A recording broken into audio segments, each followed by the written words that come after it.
Som rada, keď vidím, že čím viac detí trénuje a začína sa venovať športu, pretože to stále lepšie ako sedieť doma pri počítači alebo proste robiť niečo iné. Takže ja som rada a podporujem ako takéto veci. No a k basketbalu, ako sem som sa dostala viac menej kvôli synovi, lebo pomáham svojmu ocinovi, má tých detí veľa.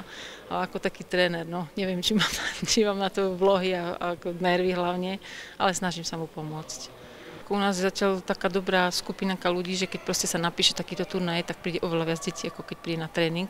Tí deti to proste zaujíma, tí deti to baví, hlavne takéto akcie, kde môžu súťažiť, kde môžu hrať. Takže pre nich je to niečo, ešte keď povieme, že príde super, ktorého nevideli, tak sú úplne nadšená, ako dneska sme to videli.